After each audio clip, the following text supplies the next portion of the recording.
Hola, ¿qué tal? Este es el tercer video de electroquímica. Hoy vamos a ver la ecuación de Nernst.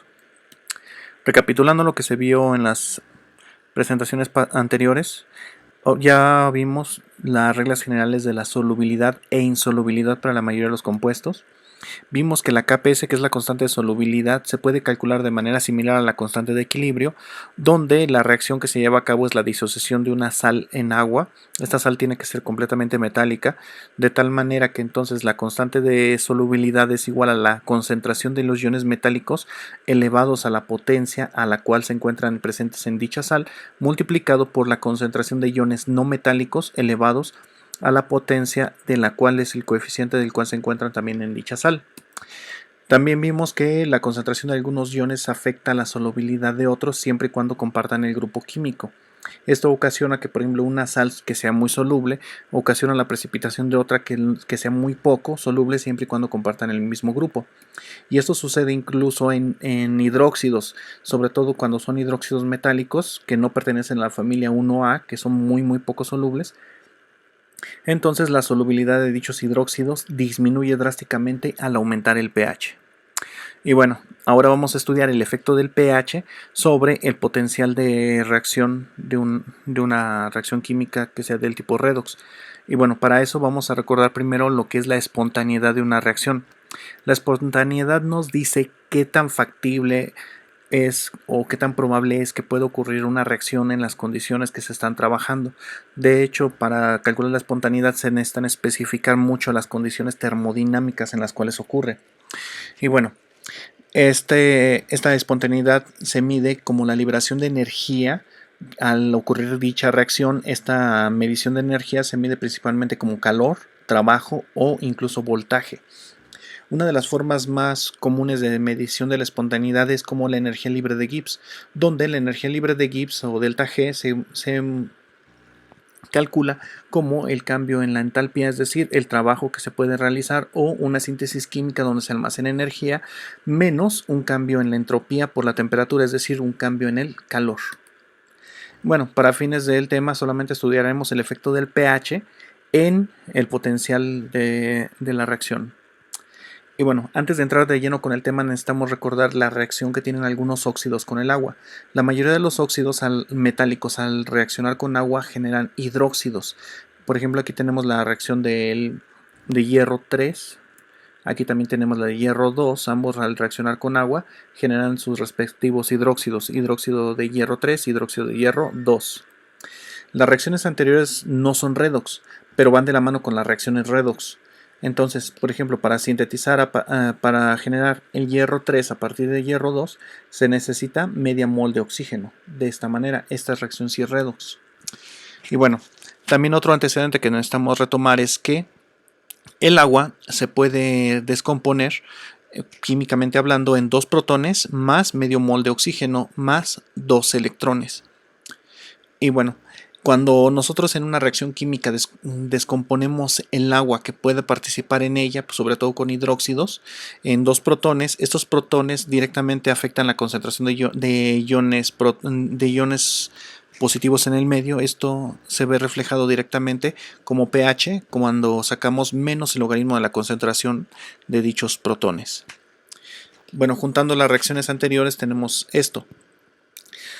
2 moles de hidróxido de hierro 2 más 1 mol de agua más medio de oxígeno me generan 2 moles de hidróxido de hierro 3. Descomponiendo la reacción anterior, el agua, en las reacciones que habíamos visto, vemos que entonces en vez de agua escribimos 2 protones, 2 electrones y medio mol de oxígeno. Aquí tenemos medio mol de oxígeno y aquí también, entonces por lo tanto se pueden sumar, generando únicamente 1 mol de oxígeno.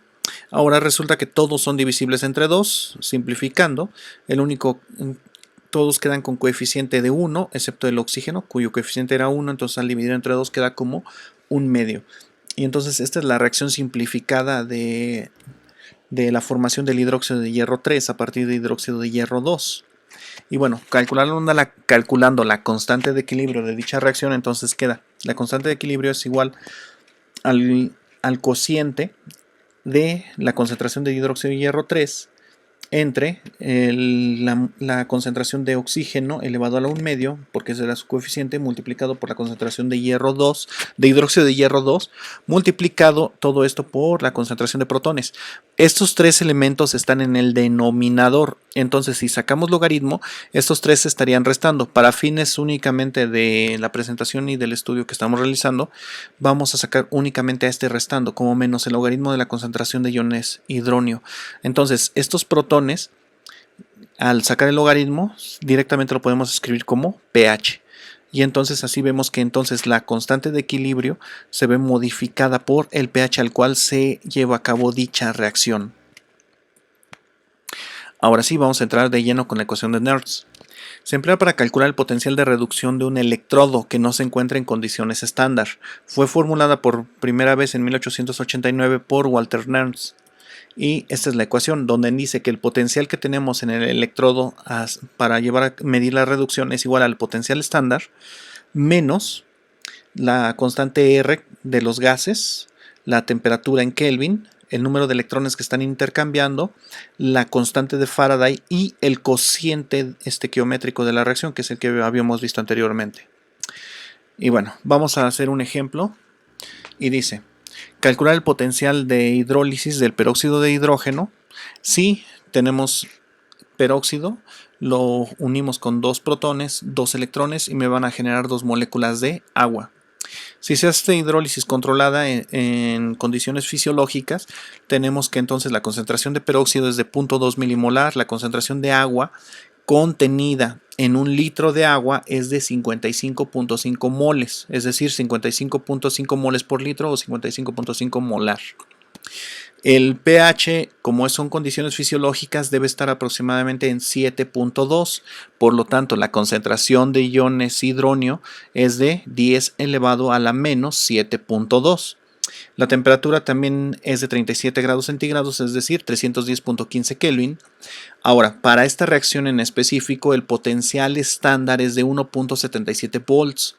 La constante de Faraday la tenemos que tomar nosotros en calorías sobre mol por volts para eliminar unidades, y lo mismo que la constante R va en calorías sobre mol por Kelvin, también para eliminar unidades.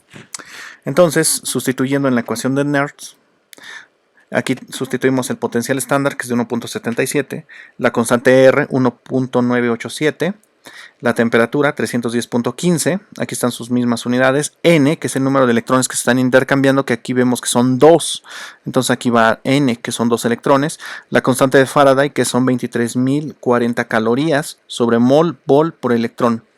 Esto multiplicado por el logaritmo del cociente de la concentración de productos. Aquí tenemos que nuestro producto es el agua y va a ir elevada al cuadrado. La concentración de agua es de 55.5, aquí está, va a ir elevada al cuadrado. Todo esto dividido entre la concentración de reactivos. Entonces, uno de los reactivos que tenemos aquí es el peróxido de hidrógeno, el cual su concentración es de 0.2 milimolar, es decir, 0.2 por 10 a la menos 3. Multiplicado por la concentración de protones, que es 10 elevado a la menos 7.2, y aquí está, pero va a ir elevado al cuadrado. ¿Por qué? Porque tenemos 2 protones que participan en la reacción.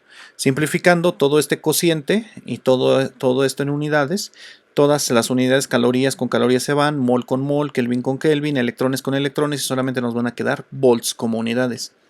De este cociente, el resultado es 3.86 por 10 a la 21. Sacando el logaritmo de este, tenemos que el logaritmo de 3.86 por 10 a la 21 es de 49.7, multiplicado por 0.013 nos va a dar 0.66. Entonces el potencial para esta reacción es de 1.77 más 0.66, es decir, 2.43 volts. Ahora, tenemos que recordar que la espontaneidad se mide si es positiva, significa que es espontáneo, y si es negativa se mide como no espontáneo. Esta reacción se vuelve más positiva, significa que es más espontánea en estas condiciones que en condiciones estándar. Y bueno, para indicar que un potencial fue calculado en condiciones estándar se representa como epsilon 0. Y esto es que se lleva a cabo a una presión de una atmósfera, una concentración de 1 molar y una temperatura de 25 grados centígrados. Pero si además de estas condiciones tienes que ajustar el pH a 7.0, entonces se representa como el epsilon 0 elevado con una comita. Y bueno, ahora sí vamos a ver algunas aplicaciones de la ecuación de Nernst a electrodos y celdas. Para condiciones de celda manejamos también que la temperatura es de 25 grados centígrados. Tenemos que hacer el cambio del logaritmo natural al logaritmo base 10 haciendo uso de esta fórmula de que el logaritmo natural del número que estamos buscando es igual al logaritmo natural de 10 por el logaritmo base 10 del número que estamos buscando. Entonces, sustituyendo estos datos en la fórmula, tenemos que la temperatura de 25 grados centígrados son 298 Kelvin, la R nuevamente en calorías, la constante de Faraday también en calorías. Entonces el logaritmo natural del cociente queda como logaritmo natural de 10 multiplicado por el logaritmo de base 10 del cociente. Entonces, simplificando esto, 298 por 1.9 entre 23.000 toca a 0.59159 volts por el número de electrones que se intercambian por el logaritmo base 10 del cociente de la reacción. Ahora sí vamos a hacer otro ejemplo. Hay que trazar el diagrama del efecto del pH sobre la espontaneidad de la reacción de reducción del hidróxido de titanio 3 a hidróxido de titanio 2. Esta reacción tiene un potencial de 1.28 volts. Y bueno, la reacción se parece mucho a lo que vimos con el hierro. Entonces tenemos que 2 moles de hidróxido de titanio 2 más una molécula de agua más un mol de oxígeno nos van a generar 2 moles de hidróxido de titanio 3. Entonces, simplificando esto, llevándolo a esta forma, entonces vamos a tener que el hidróxido de titanio 2 más un protón más media mol de oxígeno más un electrón me va a generar el hidróxido de titanio 3. Esto es simplificando un poco de los pasos que vimos con el hierro. Entonces la constante de equilibrio quedaría expresada de esta manera. Es igual al logaritmo de la concentración de hidróxido de titanio 3 por la concentración de oxígeno elevado a 1/2 y la concentración de hidróxido de titanio 2. Esto más el pH, como en el caso anterior del hierro. Como se va a variar el pH, se considera entonces que todo el cociente y entonces el logaritmo por consecuencia son constantes, entonces ya nada más va a quedar la función de Nernst en base al pH. Entonces el potencial es igual al 1.28, que es el potencial estándar, menos el 0.59159 entre un electrón por el pH. Este menos es el que viene por parte del pH porque estaba dividiendo. Y bueno, sustituyendo los valores en la ecuación de los distintos pHs, entonces tenemos, por ejemplo, para un pH de 0, vamos a tener que esta reacción tiene 1.28 volts. Para un pH de 1 nos va a tener un potencial de electrodo de 1.22, para un pH de 2 de 1.16 y así sucesivamente va a ir bajando el potencial que obtenemos al aumentar el pH. Vemos que incluso un pH de 14 esta reacción sigue siendo espontánea, ya que el voltaje sigue siendo positivo. Haciendo la gráfica, entonces aquí vemos los valores de pH, los distintos valores de voltaje obtenidos según la ecuación de Nernst, y este es el comportamiento que observamos del voltaje con respecto al pH. Entonces vemos que la reacción aún a un pH de 14, aunque es menos espontánea, sigue siendo espontánea. Así que sí se puede llevar a cabo dicha reducción. Y bueno, esta reacción solo es válida si hay disociación del compuesto y tomando en cuenta que nada más es un protón el que participa en la redox. Entonces aquí vemos que ya la reacción simplificada sería del hidróxido de titanio 2 más el protón más un medio mol de oxígeno más electrón me da esto. Aquí nosotros vemos que no hay disociación, no está perdiendo protones el hidróxido de titanio como tal, tampoco los está aceptando, está reaccionando químicamente con ellos, que eso es distinto. Más adelante en el próximo video vamos a ver cuando sí hay desprotonación. Bueno, ahora vamos a ver otro ejemplo, pero ahora con más de un protón y más de un electrón en el intercambio. Ejemplo 3. Analizaremos la reacción de la reducción del ion dicromato a óxido de cromo 3. Esta es la reacción. Entonces tenemos en un lado del electrodo el ion dicromato más 14 protones más 6 electrones me van a generar 2 iones cromo 3 más 7 moléculas de agua. Entonces la constante de equilibrio expresada quedaría así. Es la concentración de cromo 3 elevado al cuadrado entre la concentración de dicromato multiplicado por la concentración de protones elevado a la 14. Entonces este se va a poder sacar al sacar el logaritmo como menos 14 por el pH. Y aquí lo vemos, el logaritmo de la constante de equilibrio es igual al logaritmo del cociente del cromo 3 entre el dicromato menos 14 veces el pH. Aquí lo vemos. Nuevamente, como nada más nos interesa el efecto del pH, consideramos que todo este término es constante y no lo vamos a tomar en cuenta para la ecuación de Nernst por el momento. Entonces, quedaría ya sustituyendo la ecuación de Nernst de la siguiente manera. En esta ecuación vimos que eran 6 electrones los que están intercambiando, ese es el valor de n. Entonces la ecuación de Nernst quedó expresada así. Este es el potencial estándar multiplicado por las constantes entre 6 electrones por el logaritmo del cociente menos 14 veces el valor de pH. Entonces todo esto permanece constante, no lo vamos a tomar en cuenta y vamos a multiplicar el 14 por este valor y dividido entre 6. Entonces queda finalmente de esta manera. Entonces la función que nos representa la espontaneidad de la reacción de reducción del dicromato a cromo 3 es por esta función, donde el potencial es igual a 1.23, que es el potencial estándar, menos 0.13 por el pH. Nuevamente aquí vemos que es más por menos, nos da menos. Y bueno, sustituyendo los distintos valores de pH en la ecuación obtenida anteriormente, tenemos que un pH de 0 es de 1.28 volts, a un pH de 1, 1.9 y así sucesivamente va bajando al aumentar el pH hasta que llegamos a un pH de 9 y obtenemos que el voltaje es negativo. Significa que en este punto ya la reacción no es espontánea. Para que se pueda llevar a cabo necesitamos aplicarle mucha energía. Y al aumentar el pH es más la energía la que se tiene que aplicar para que la reacción pueda llevarse a cabo. Entonces, haciendo la gráfica de la función, aquí tenemos el pH, aquí tenemos el potencial obtenido, entonces vemos que a partir de 9 el pH se va volviendo cada vez más negativo, por lo tanto se vuelve menos espontánea la reacción. Y es aquí lo que vemos, ese es el potencial con respecto al pH, y entonces vemos que va descendiendo hasta que cuando cruza el umbral de 0, aquí la reacción ya no es espontánea. Significa que a un pH de 9 o mayor, la reacción ya no se puede llevar a cabo en las condiciones planteadas. Y bueno, se aprecia que la reacción ya no es espontánea a partir de pH de 9.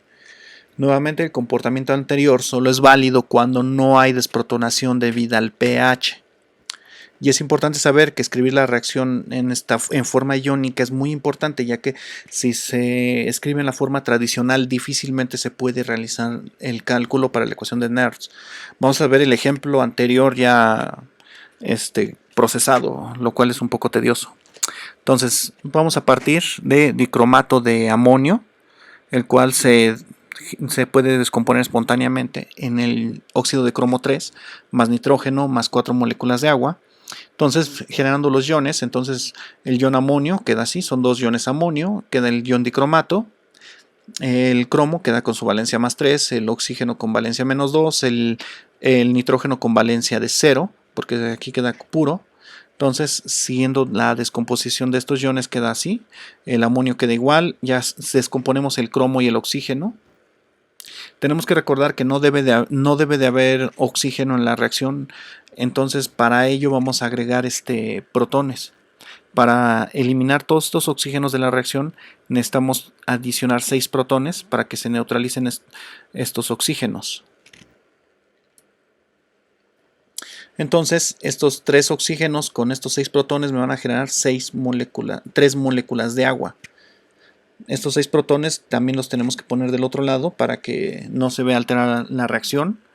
Ahora vamos a descomponer también este amonio en sus protones. Estos 3 moles de agua los sumamos con estos 4 moles de agua y nos van a quedar 7 moles de agua. Entonces, descomponiendo el amonio, lo podemos descomponer en 2 nitrógenos con valencia menos 3 y 8 protones. 4 por 2 me dan 8 cargas positivas. Entonces podemos sumar estos 6 protones y estos 8 protones, nos dan 14. Y podemos descomponer estos 2 nitrógenos menos 3 en 2 nitrógenos 0 más 6 electrones. Y ahora sí, como tenemos estos 2 nitrógenos 0 con estos 2 nitrógenos 0, se anulan. Y entonces ahora sí, la reacción nos queda como la habíamos planteado anteriormente. Quiero resaltar que las reacciones escritas en la forma de iones tienen la finalidad de eliminar todos los elementos que no participan en la reacción del electrodo, ya que los electrodos son exageradamente específicos dependiendo del par de sales que estés trabajando. Y bueno, sí es bastante complicado. Solamente esperamos que no les vayan a preguntar esto en el examen porque varía mucho de una reacción a otra y hay unas que son mucho más complicadas. Y bueno, por el momento es todo. Nos vemos en el próximo video donde vamos a ver ya ahora sí desprotonaciones debidas al pH y cómo afecta esto el potencial de la oxidorreducción.